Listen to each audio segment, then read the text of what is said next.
Sincere thanks to Kennedy Livestock for their support in bringing you my Cows for Cambodia interview. Based in Clermont, Central Queensland, Jake and Erin Kennedy have gained a strong reputation for reliable and personalised service. From special sales like the forthcoming weaner and feeder sale on July 1st in Clermont, or keeping you up to date with market information, Kennedy Livestock can be depended upon when it comes to buying or selling your cattle. Jake and Erin Kennedy also share a strong community focus and have recently organised an enormously successful charity gala raising funds for Beyond Blue. For all your commercial and stud stock needs, go no further than Kennedy Livestock. Find them on Facebook or call Jake on 0408 816 463. When Cosi Costello casually mentioned Wallace Gunthorpe's name to me and how much he does for Cows for Cambodia, I wasn't surprised. I knew Wallace years ago and knew how passionate he was with everything he set his mind to. I thought it would be great to get Wallace's perspective on the charity, and he kindly accepted my offer to share his knowledge. Our conversation even covered the value of succession planning within families. In our chat, Wallace tells me the best way we can help the people of Cambodia through Cows for Cambodia. You'll find all the links on the Cows for Cambodia website or go to their Facebook page. Wallace, it's so lovely to see you after all these years. And it was quite funny, really, because when I was chatting with Cosi, he casually mentioned this man, Wallace Gunthorpe, that's given him so much help with Cows for Cambodia. And I said, I know him. From a previous life. Yeah, so that's wonderful. But Wallace, I'm so interested because so you're a grazier, lived all your life in the bush. How on earth did you get involved with Cows for Cambodia? Well, it was during our succession planning, Kelly, when my son was taking over the place, and I probably needed to be a bit busier and keep out of his way. And succession planning is a very good thing, but I needed to make a bit of space, I think, for Adam and for myself. And I was actually doing a bit of consulting work in Vietnam for a fairly big cattle operator and designing a cattle facility for him. And he took me into Cambodia, actually through the back door, believe it or not. And if I'd have gone missing, they would never have known where to find me because we weren't supposed to be in there. And while I was there, I heard about Cosi, this Australian fellow that had set up a charity. And so when I got home, I contacted him and said, look, mate, I like to travel a bit and cattle is my thing and I'm happy to help if I can. Well, that's 5 years ago. So I've had 5 years of unpaid employment. It's been pretty good. Yeah. And I imagine while there'd be some quite confronting things that you've seen, it would be very rewarding. So what's your role, Wallace, within Cows for Cambodia? Because I know you went and spent 6 months over there overseeing things, didn't you, at one stage? Yeah, 5 months, Kelly. But I came home a couple of times during that period. You know, I'd sort of do 6 weeks and then I'd come home for 2 weeks and then I'd go back again to oversee a shed that I designed through my experience in Vietnam. And a lot of those people in that country, it's high rainfall country and they're feeding the cattle green chop in the sheds. So we had to design a shed that would accommodate the cows for the charity and, you know, make it cool enough and high enough and good enough. And, you know, so I'd learned a bit on my way through Vietnam and that on how to design these sheds. And so we made a few changes and tweaked a few things. And we believe now, Kelly, that we've got the best cattle facility in Cambodia. It's a very good shed, 60 metres by 40 metres. It's a huge shed and it accommodates all our charity cows when they're back on the farm, getting their calves weaned and getting them pregnant again. So they just live in that shed and you hand feed them, Wallace, when... Yeah, they do get out. You know, we make animal welfare is a big thing for me, and I make sure that the charity and Cosi is right onto that. We do the best we can. We think any animal that comes to the charity has a better life than they ever had before. That's for sure. They get fed better. They get housed better. We vaccinate them. We dip them. We give them treatments they've never had, And yeah, they come to Green Shop every day and feed them morning and evening in the shed, but then they get out onto ground, onto terra firma, so they're not on the concrete in the dry weather. But when the monsoon's on, they have to stay inside the shed. Yeah. So the Green Shop, Wallace, what's it? I know you had some photos, sent me through some photos of Lakina. So what do you grow there, and how does that all work with that Green Shop? I took Lakina over because we were growing it at home, and I just believed it'd be very good there. And we took Wonder Grows, which is an Australian variety, and it's just doing wonderfully well. And so we just mixed that with, stylos and mulatto sorghum and king grass, which is native to there. We've got 18 acres of irrigation, so we have a diversity of shop that comes into the shed. And then we add a bit of rice powder and, a few nutrients, whatever we need to do. And we've got a few other people advising us on nutrition. And the cows are doing far better there.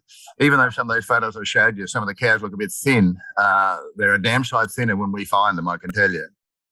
Just looking at the facility, it looks very clean. And I reckon when things are clean, you can tell that they're very well run. So there you go. I think I was taught that too, I think. And, in Asia, people tend to drop their rubbish wherever they finish with it. And, you get a shock when you see some of those communities. It's just what they do, Plastic water bottles are one of the worst things. And so we've got we're trying to change the mentality, particularly on the farm. We say that this is our showpiece. We have a lot of potential donors coming to visit us and government people, and we want it to be a showplace, and we want it to be tidy, and we want and cattle to be healthy, and we want everything to be right, because there's a lot of eyes on us, and Cosi's a very good fundraiser. He raises quite a bit of money, and we want those donors to know that we're doing 100% for the people and for the livestock. Wallace, Cosi must have thought he won gold lotto when you came into his life to help him. Oh, I don't know about that. He has given me a fair bit of responsibility, but I've enjoyed it. It's sort of been a win-win for me. I enjoy the challenge, and like when I built the shed, Cosi said, well, how are we going to do it? So I designed it. I supervised the building of it. It was just something Cosi didn't have to worry about, and because he got so much on his plate.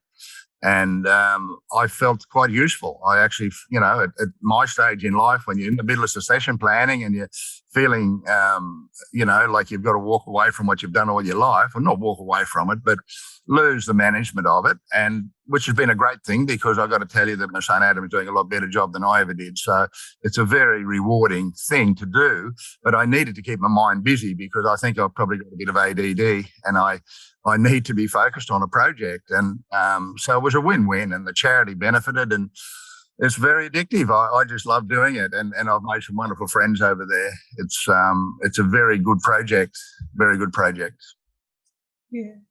Wallace, just getting away from Cows for Cambodia for a minute and focusing on that succession planning, like that is such a great thing that you've sorted that out early, and it's given you a way forward as well, hasn't it? And I guess people get a bit scared about success, about handing over to the younger generation completely, worrying about what they're going to do. And I guess, people probably go into it through a little bit of depression, older people through a bit of depression, giving up their responsibility to their business that they've run all their lives. And so I take my hat off to you that you've been such a forward thinker in that regard with your family, and it's a real credit to you. Well, thanks, Kelly. I mean, there's a lot of people doing it, but probably not enough. When we went through it, I think the people helping us said that there's only about 28% of the rural industry had dealt with succession planning properly, which is, there's a lot of train wrecks out there. And all your life you want to rear kids and have them take over, and that's your dream. And when the time comes, I suppose maybe in a way it's a little bit early for me, but it's better a bit early for me than too late for them, because, they're at their peak. Adam was 32, 31 or 2 years old, and he was ready to go, and he's done a very good job, and I'm glad I lived long enough to see him do it. And I just need to keep a bit busy doing other things, and I still breed a few stud cattle with Adam through IVF, and so I've still got an interest in the stud cattle, but all the day-to-day running is all done by Adam and his wife Tracy, and they're doing a very good job. Mm-hmm.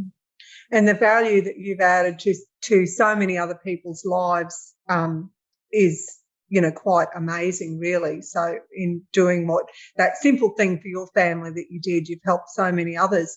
Wallace, what are some of there was a photo that you sent through. There was a girl there holding a buffalo that you had donated, and she went to hospital because something was wrong with her leg and they couldn't afford to fix it, so they just cut it off.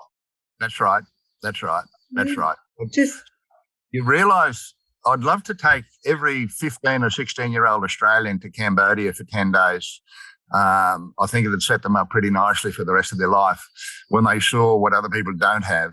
And these people have no safety net, Kelly. And, we have people that like her that have amputations because they can't even afford that sometimes. We've got one fellow that we helped him with his operation to save his leg, and now he's wishing they had cut it off because it's such a hindrance.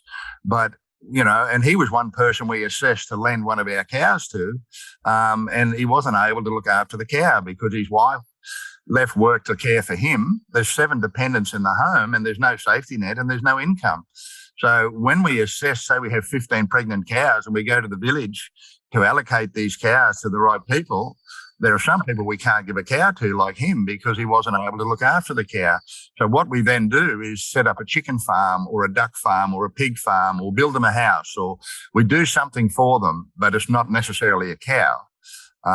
So if the chief in the village says, look, there's 20 families here need help, we have 15 pregnant cows, we will pick the 15 most suitable families that can look after the cow. And then the other 5, we will do something. If they're living under a bit of plastic, we'll build them a house. If they've got young families, they will try and set up a chicken farm or a duck farm or something like that. So everyone benefits. But mostly we try not to give people too much. We give them the motivation to help themselves is better than just giving them something. And the house is a gift, but the cow is only on loan, and they get to keep the calf once the calf is born, and then we get the cow back and we get her pregnant and give it to another family. So we always keep ownership of the cow, but they get to own the progeny, and that is sort of worth $800 to $1,000 per head, which is enormous. It's like going to Brisbane and giving a young couple with a big house mortgage the house next door for nothing. That's the example Cosi uses. It's just a big leg up, but you've got to help yourself. If you don't look after the cow, you don't look after the chickens, you don't get any help. It's like the old saying, isn't it? Give a man a fish, you'll feed him for a day. Teach a man to fish, you'll feed him for a life. So, same. Time. Yeah. And the big kicker, Kelly, is that we're giving most of these cows, or lending most of these cows, to women. I think 98% of the people that have our cows are women, because they're at the bottom of the pecking order over there. And we're empowering women, because if you have a cow, you've sort of basically arrived. That's the big thing if you have a cow. So we let the women have the cow. And the part of the deal is that the children have to go to our school. And Cosi started a school there with now it has up to 400 students. And so those kids get an education that allows them to earn $6 a day when they learn to speak English, compared to $3 a day, which is a national average. So you double their income. It doesn't seem much, but if you double their income, you change their life. And we have a lot of wonderful kids there that want to go on and be school teachers and whatever. And I love the thought of the flow-on effect in 20 years' time, how many teachers we will have educated. Yeah.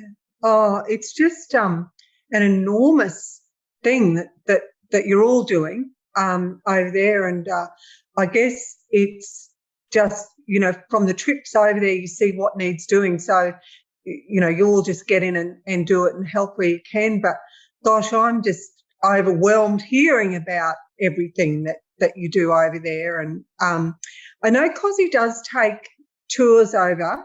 Yeah. And he's planning another one fairly soon. And my daughter Amy had intimated that she would like to go at some point as well. She was so impressed with everything that you're doing, and she's, you know, a 23-year-old bush girl. And but what sort of people do you get on go on those tours, Wallace? And how old are they? And do you go? Cosi, well, I'm often over there working when the tours arrive. Cosi will have 3 or 4 tours a year when things before pre-COVID. And the deal was that it's very cheap to go there, like a $1,300 plane ticket, and you can have a room for $8 a night or $40 a night, depending on whether you want 1-star or 5-star. Like it's cheap to eat and be there. All Cosi asked was people raise $2,000 for the charity to go on his bus tour. And I've got to tell you, he's the greatest people person you'll ever see. And we have people that have gone back now on 3 different tours because they just think it's the best thing they've ever done. And they actually participate on the farm and help us with a bit of fencing or whatever we're doing, planting trees and vaccinating the cattle, whatever we're doing at the time, they participate. And they just love it. And we get a cross section. We had four nuns on there one time, 4 nuns on the tour. And Cosi always says it how it is, like he's quite entertaining and no frills. And they just love it. I mean, Cosi set them up. I was working. I turned up one afternoon and I'd been working on the shed, and I met this tour group for the first time. And 2 of the nuns came to me and said, "I believe we need to pray for you." And I said, "Well," Cosi had set them up to come and give me the word. But we've had a 90-year-old fellow there, and we've had them down to their 20s, I suppose. And but a great cross-section of people, I mean, from every walk of life. And I just can't believe that some of them keep coming back because they just said, "We've never had such a good time." And Cosi's a great tour leader and shows them the best tour you could ever want to see. And it's personalised. He has his bus. They go to Phnom Penh. They do a 300K road trip with him. They go to all the horrific killing fields and a lot of the history of Cambodia. But then he takes them up and they see the farm and the school. And then he takes them to the floating villages and on the river. And they really do have a great time. Mm-hmm. Wallace, you've also moved into Botswana too. So just tell me about, you sent some photos. There was some 3 people mustering on donkeys. Well, I thought you'd like that saddled one. up on donkeys. And I thought you'd like the photo of the horse with the gear, the horse tied up under the tree. Yeah. Did you have a close look at the leathers? I did. I had a close look at the saddle and the leathers, and I don't think that'll take off in the camp drafting industry anytime soon. But that's Cosi again. Like, we have so much to do in Cambodia, and here's Cosi moving ahead of us, starting something in Botswana. Like, he's unstoppable.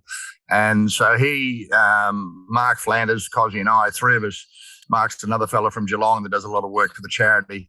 And the 3 of us went to Botswana to get the charity going there in the Kalahari Desert, about 150 kilometres from Mount. And we put a bore down there last year that gave us 2,600 gallons an hour, and we put a solar pump on it. These people have never seen the likes of it. Like, they were relying on donkeys to cart water for them when their bores weren't working or the old bores had caved in, and then the lions killed the donkeys, and they kill the lion because the lion threatens their existence, you know.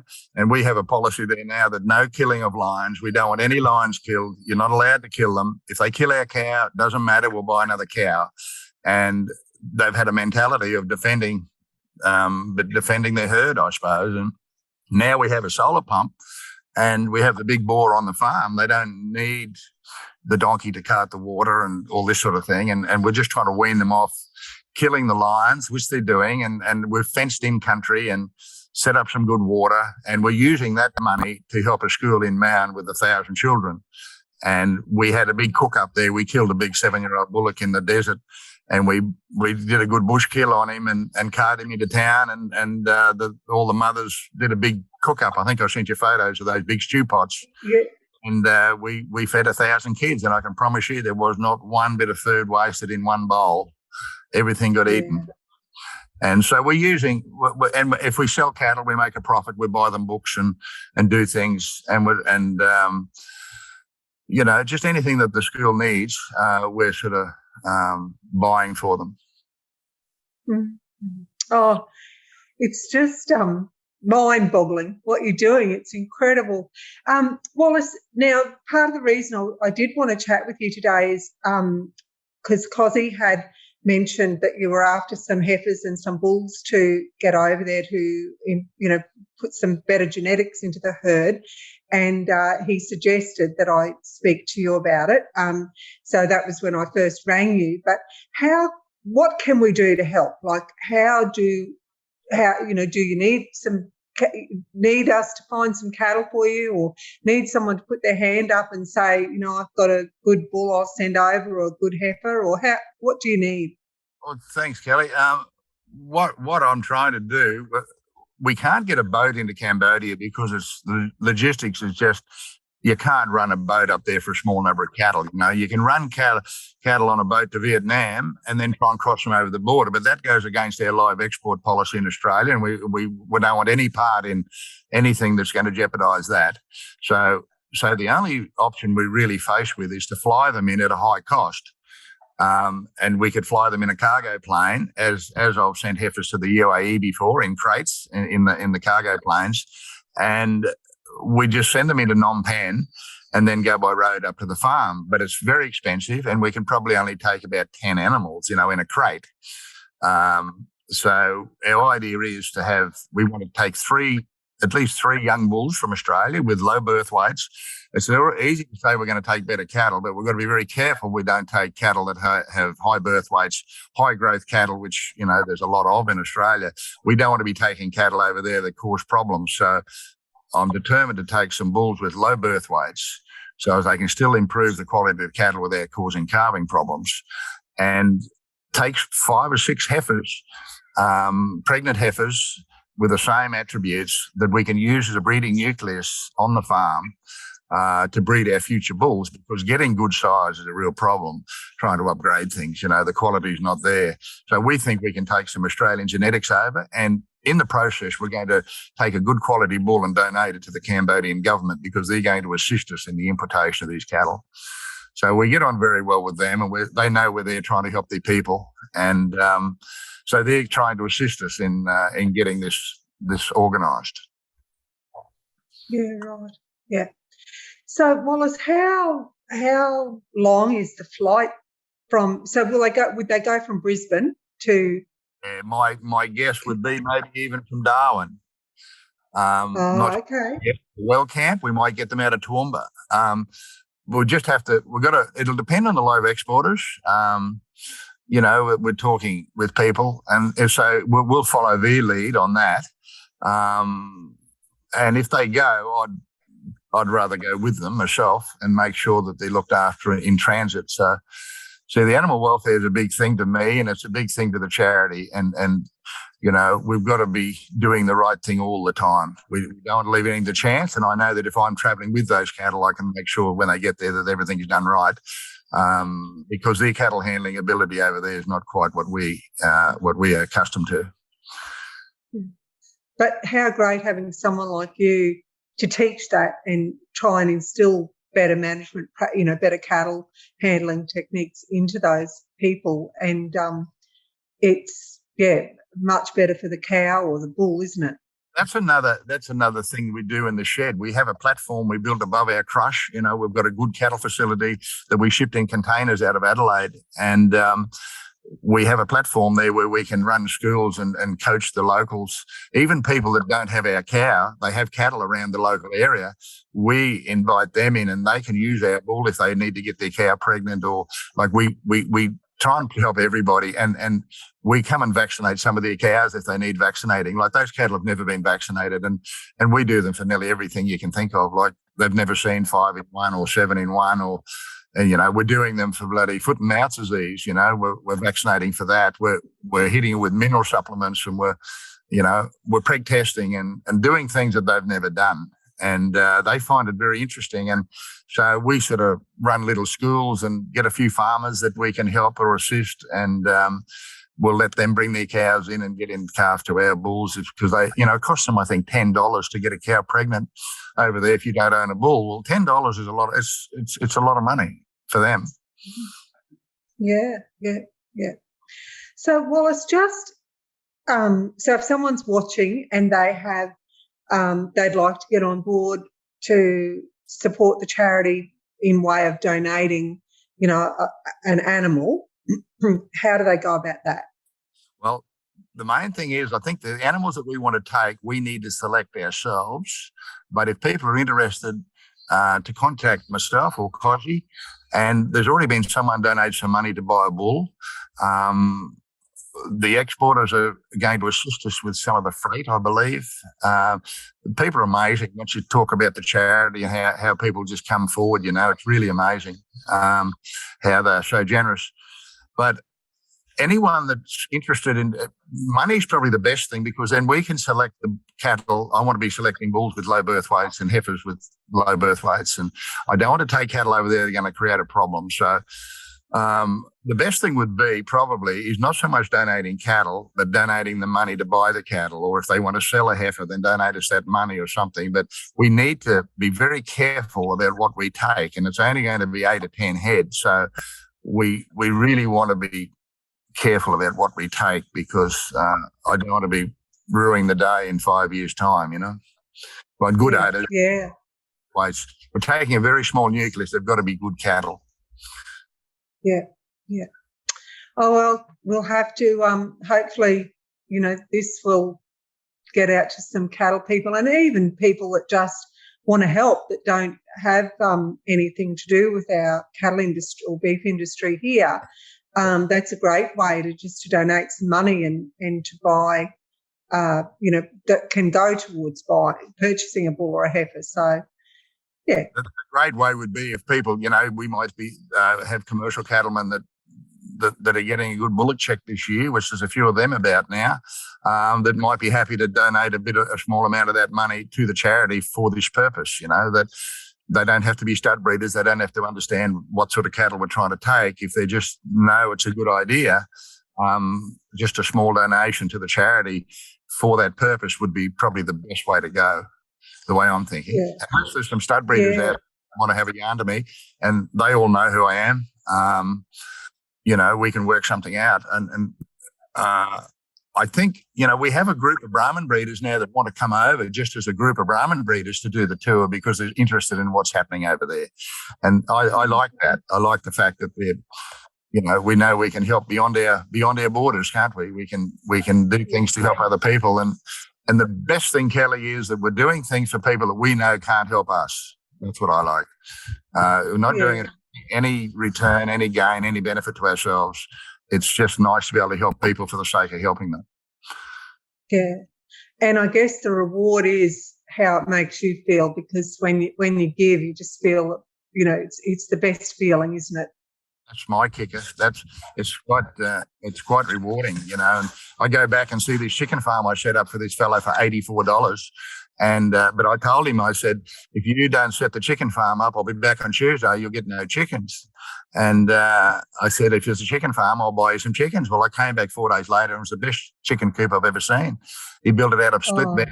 He had a roof on it. He had a ladder. He had laying boxes. Unbelievable. This man with one leg. And so I went and bought him 4 hens and a rooster and enough feed and a bag of rice for the family, $84. He's now got 100 chickens. And his family's... His wife sells chickens at the market, and it's so simple. It's so easy, so easy.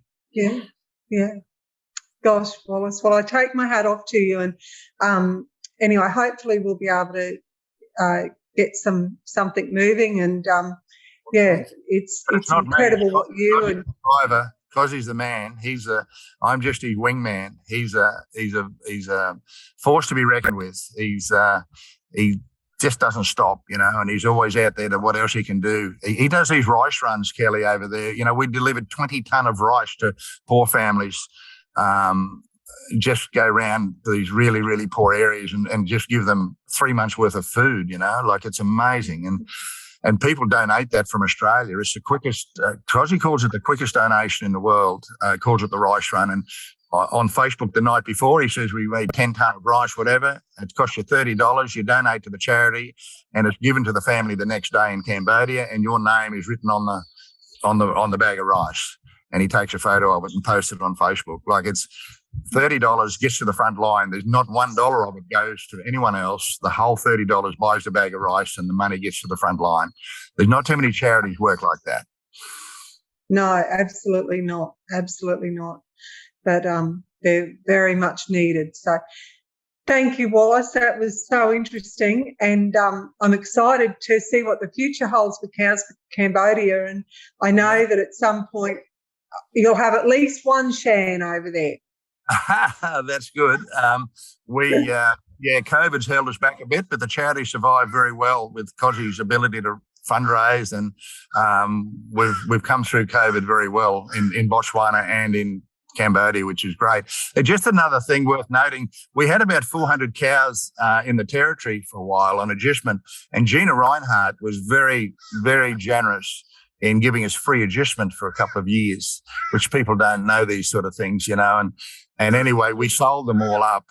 But, because he had ideas of sending some of them over, but we realise now we're better to send a smaller mob of better quality cattle. And so we had a lot of cattle in the territory there for a while, and Gina was running them for nothing. Like, wherever we go, whatever we do, we had Blaze Aid coming over, and Billy Waratah gave us $20,000 worth of fencing material. And these old Blaze Aid fellas that helped with the bushfires donated their time and turned up in Cambodia and built our fences for us. I mean, just amazing. Every time we turn around, there's someone there wanting to help because they realise it's a good project. Yeah. That's amazing about Blaze Aid. They're a fantastic organisation. Right. I've had a little bit to do with them when it flooded out west there through Sisters of the North, and they're just always there, aren't they? Amazing. Ready to go to help anybody. Yep. And Waratah, they're all very good, It's just amazing the help we get every time. So, look, if we can get a few people that are interested in helping us purchase or transport these cattle, it's going to be a high cost. It's probably $25,000 just to freight one freight of these crate of these cattle. So, we're probably looking at a $40,000 or $50,000 outlay to get these cattle over there. But Wallace, do you know if there's a link on the Cows for Cambodia page for a bank account or to donate? Yes, there is. There absolutely is. I don't know it offhand, Kelly, but yes, if people just go on to Cows for Cambodia, there will be a link there for sure. I think that's probably the best way for people to do it, or talk to me. I can help them. And I'd love to hear from some people in the Queensland cattle industry. I think we can do this together very quickly and very easily, actually. Get this 80% of the cattle over there of superior quality. I think we can have them all done and dusted very quickly if we get serious about it.